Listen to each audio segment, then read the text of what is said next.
ఇప్పుడే జీ5 app download చేయండి. చూడండి మీ ఫేవరెట్ టీవీ షోస్ ఎప్పుడైనా ఎక్కడైనా. రాజ్కోటి సిల్క్స్ కి ఎదురుగా మీతో షాప్ పెట్టించి ఆవిడ కళ్ళ ముందే మీరు ఎంతో ఎత్తు ఎదిగేలా చేయాలనుకున్నాను.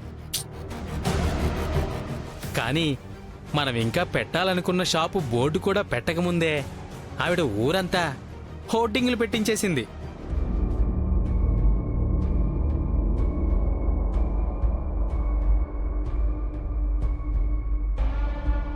చీర కొంటే జాకెట్ ఫ్రీ ఇస్తామంటేనే ఎగబడిపోతారు ఈ జనం.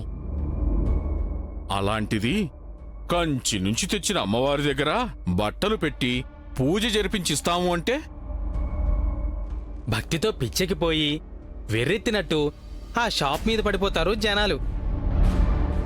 అప్పుడు రాజ్కోటి సిల్క్స్కి ఆపోజిట్లో మనం షాపు పెట్టినా ప్రస్తుతం మా అయ్యగారు షాపులో ఈగలు తోలుకుంటున్నారు కదా, మీరు కూడా అదే చేయాల్సి వస్తుంది.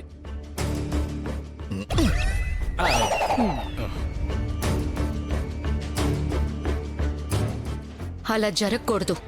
నేను కోరుకునేది కూడా అదేనమ్మా. కానీ ఏం చెయ్యాలో అర్థమయ్యి చావట్లేదే. అందుకే కదా నీ దగ్గరకు వచ్చింది.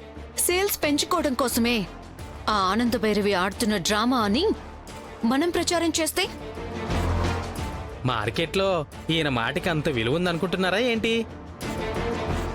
ఆనంద భైరవి మాట అంటే ఇంట్లో వాళ్ళకి గౌరవం, జనానికి నమ్మకం. ఆ నమ్మకాన్ని కదిలించే శక్తి మనకు లేదు. మరేం చేద్దాం?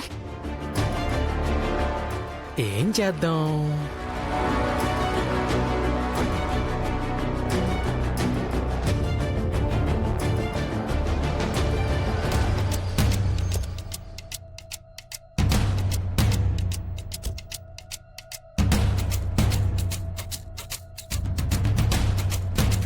ఒక పని చేస్తే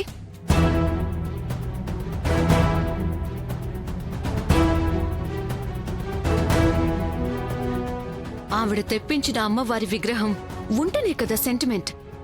ఆ విగ్రహాన్నే లేకుండా చేస్తే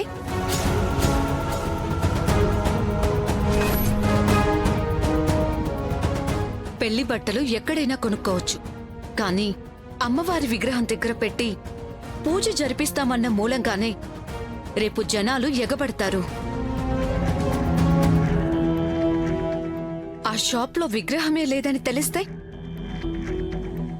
అప్పుడు వచ్చిన జనాలు బట్టలు కొనరు, ఆనంద భైరవి మొహం మీద ఉమ్మేస్తారు.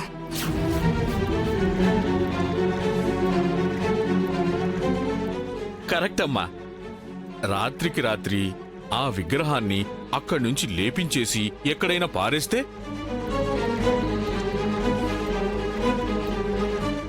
పారేయటం కాదు, నిమజ్జనం చేసేయాలి. అంటే నీటిలో పడేయాలి. ఓ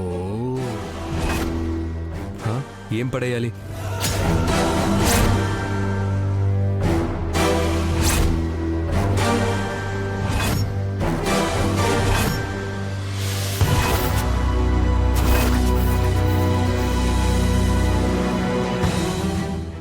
జీ5 యాప్ డౌన్లోడ్ చేసి అన్ని ఎపిసోడ్స్ పూర్తి ఉచితంగా చూడండి.